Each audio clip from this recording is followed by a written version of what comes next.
kay Mito na kinukuhaan natin. Ito. Yan, kukuha lang tayo. Tapos ilalaga natin.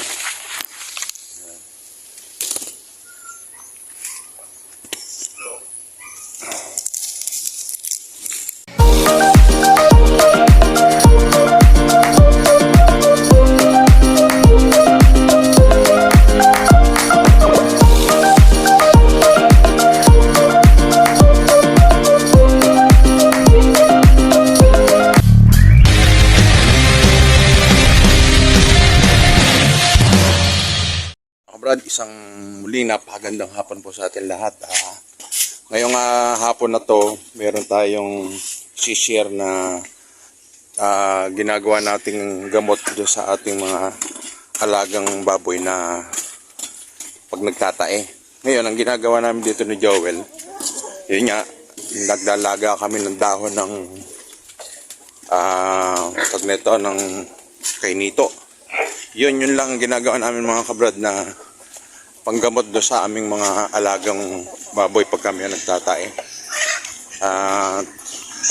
Ang ginagawa namin, pinapatay namin dun sa pinaka drinker niya, sinasara namin. Saka namin ngayon inalalagay yung gulong. So ngayon mga kabrad, nandito kami ni Joel sa dahil itong baboy na to, isang araw pa nagtatay. Kaya lang ngayon, matigas na yung tayo nila. Kaya lang, ginagawa pa rin namin ni Joel, yun pa rin yung pinakatubig nila, yung nilagang kainito. Yan. Pero kung obserbahan natin, ayan, yung tayo nila, matigas na. Ayan. Matigas na yung kanilang dumi. Sabihin, effective talaga to. Yan. Pero yung dito sa drinker natin, kahapon, nakasara yan. Para hindi sila makainom doon. Pagka nauho sila, dito na sila diretso iinom. Yan lang mga kabrad, simpleng gamot namin sa aming mga alaga pagka nagtatay yung ating mga alaga. Effective na effective mga kabrad. Ganon din sa yan din, ginagawa naming tagneto, inumin pagka yung halimbawa sa tao medyo nakakain ka ng hindi maganda at yun yan, nagtae ka, yung naging lusaw yung dumi mo. Effective mga kabrad yung dahon ng kainito. Effective na effective talaga.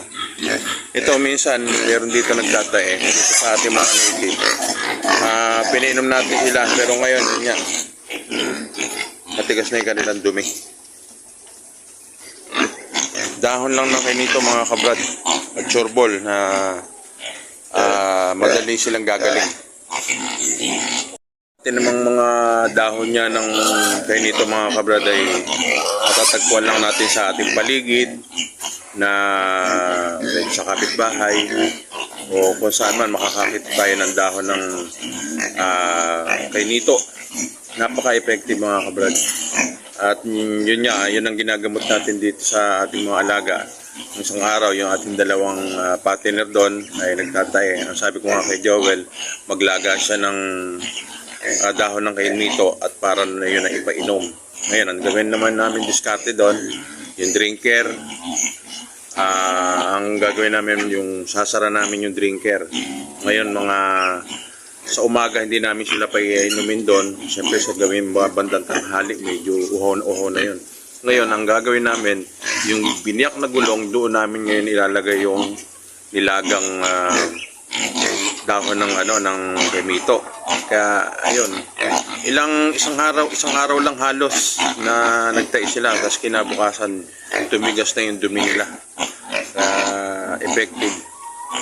Kahit sa tao, kami sa pamilya ko, pagka merong nagagano na lusaw yung dumi, automatic yon, pinalalaga ko agad ng dahon ng kainito at yun ang gagawin tsaa.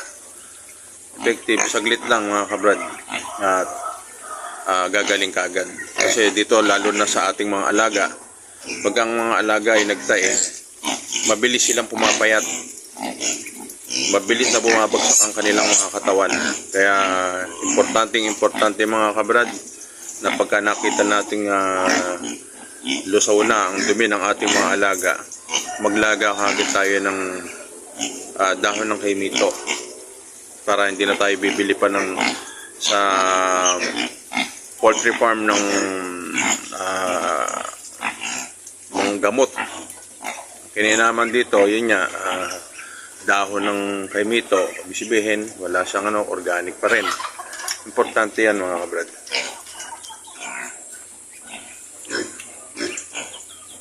Ating mga alaga mga kabrad nito, mga ilang panahon na lang din, bebenta na natin yung ating mga lalaki. Pero dito, yung natin yan, yung mga ganyan babae.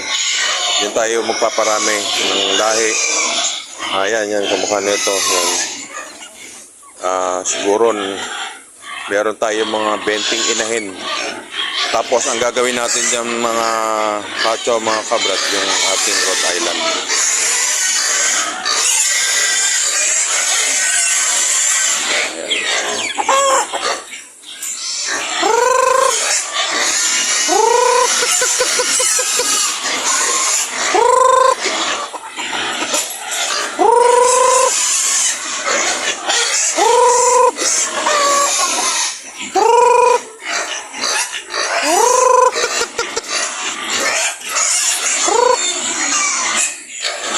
Andun kasi iba sa baba. Ito yung ating mga pato rin. Ito yung ating mga bibi. Ayan mga malalaki na yan. Ito siguro sabay natin sa pagbebenta mga kabrad dito. Yung ating ito mga siguro by December, by January. Sabay natin ibebenta yung ating malalaking manok na yan at saka yung ating mga bibi. Ayan. Meron na tayo mga kabrad buyer niyan, yung ating mga alaga na yan.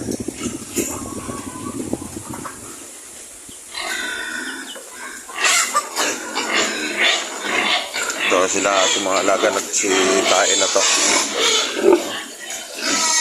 Ito yung umimpis ang katawan nito, isang araw na lang talagang umano yung katawan niya. Ang pagtatay kasi mga kabrad yan, yung malakas makapagpabagsak ng katawan ng ating mga alaga. Kaya importante na agapan natin. Ito. Malapit ng mga anak to. Ay, buntis na rin yan mga kabrad. At itong ating si number 13. Halata na. Pero ito, inulit natin to kaya ayun. Naman ng Diyos at nakuha natin sa pangalawang inject. Ito, pinalampas uli natin yung isang paglalandi nito. Sa susunod na paglalandi nito, nabasal natin. Doon na natin sa TAI.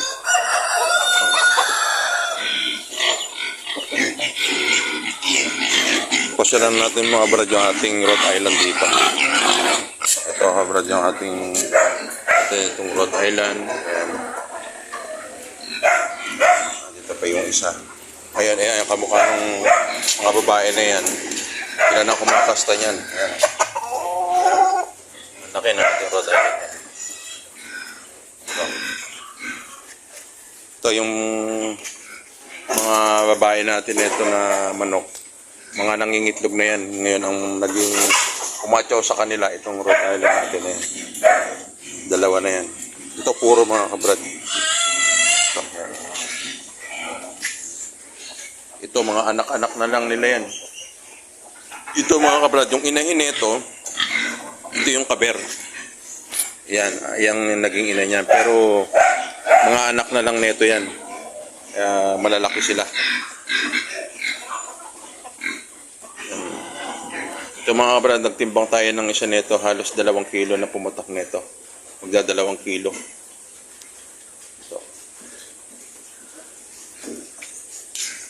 Ito naman kabrad yung isa sa naiwan natin na pinambayad dun sa ating pinagkakautangan ng pigs. Ito bansot ay buti naman umaalsa-alsa na yung kanyang katawan. Siya yung pinakamaliit. Pero sabi nga, sa gansanan mo lang ng pagkain, hindi man siya lumaki ng kasing laki ng mga class A, pero titimbang pa rin to ng mga, at least tumimbang to ng mga 80. sa loob ng 4 na buwan. Or mga kahit 75, okay na yan. Sa gansan lang sa pagkain mga kabrad. At ngayon, pagka yung nagtatae, reduce tayo sa pagkain. Ganun lang naman yan. So ngayon mga kabrad, marami tayong litsunin. Ayan, ito nga yung ating mga ilan sa ating mga litsunin to. Tapos yung nandito rin sa kabila. Tingnan natin. At yung iba natin mga bibi naman mga kabrad. Ayun, yung sumunod doon sa ating medyo malalaki. Ayan.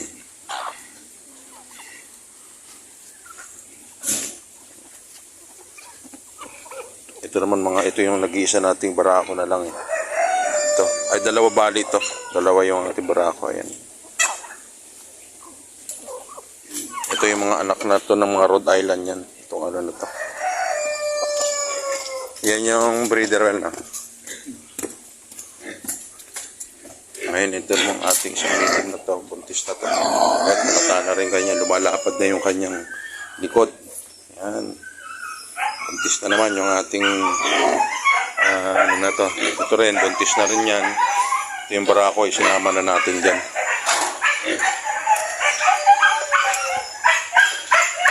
Nandito pa yung ilan sa ating mga litsunin, mga kabrad. Marami na rin nabawas dito. Ito. Yan. Ito nasa mga 18 kilo siguro. Dalawang malaki na yan. Ito nasa mga 15. Isa na yun. Dito bali 6 silang natira dyan.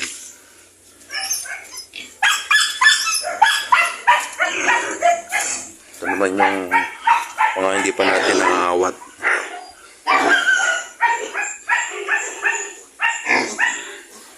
Bali dito may 6 tayo. Ayan. Yung dalawa ng kapitbahay. Ito naman buntis na ito, kabrad. Buntis na yung isang native natin. At itong meron tayo rin dito na ilan na tira. Bali 6 din. Tapos 6 doon. Meron tayong 12. Tapos dito may 6, 18. Halos meron pa rin tayo ditong halos meron tayong bali 28 na biik. Kasama na yung ating litsunin doon. Ito naman mga kabrad yung ating Plymouth Rock. Pinawalan na namin dahil kahit nakakulong sila at sagana sa pagkain talagang iba yung taba nung nakakalaya sila, nakakapanginain na kung saan mga damo-damo. Ito kanina kasi sinabong to ng pabo kaya laglag yung ano niya, laglag yung kanyang pakpak. Yan yung lalaki. Ito lalaki yan. Ito yung dalawang babaeng Plymouth Rock. Ito yung mga gagawin natin mga ilahin doon.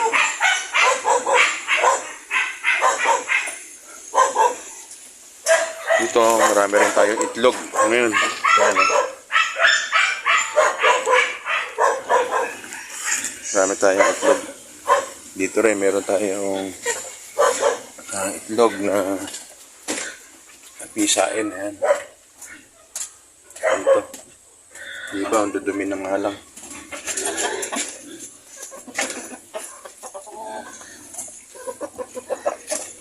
Ito well yun, fermented pa rin to. Ito, meron tayong tinangawel. Buksan naman. Ito mga kabrad yung meron pa tayong tira dito na fermented. Ito. Bali meron pa siyang 1/4. At meron tayo doon na andon, meron pang isa doon. Yan, may takip.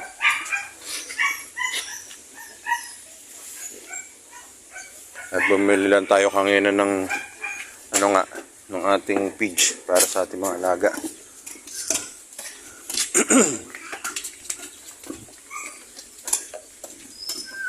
Dito mga kabrad, yung may sabing madumi. O nga, sa totoo lang talagang marumi dito dahil yung lugar na yan, to begin, yan, matubig. Kaya kahit anong linis mo dyan, magpuputik at magpuputik, lalo na pagka nag-uulan. Kaya, yun nga, siyempre importante talaga yung kalinisan sa paligid para din sa ating mga alaga. Pero dito naman sa ating kulungan dito, lagi naman tayong malinis. Yan.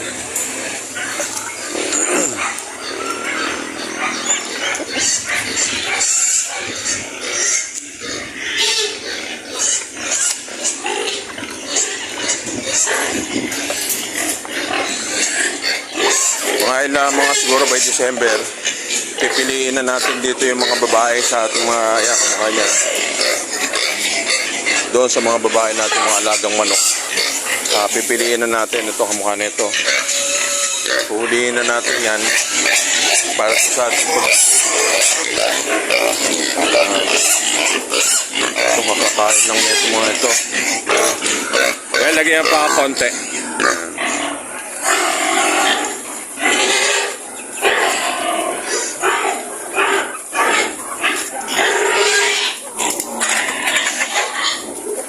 Iba talaga yung bango nung kalabdoan niya, no?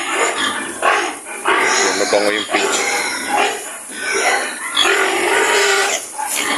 Ito, kumukha nito eh. Itong isa nito, tsaka yung puti na yan. Yan ang gagawin natin inahin. Ito yung mga pambenta natin, mga kabrad. Kaya muli mga kabrad, maraming salamat po muli sa atin lahat. At sana po nakatulong ang video na to para sa ating mga nag-aalaga. Kaya muli, God bless po sa atin lahat.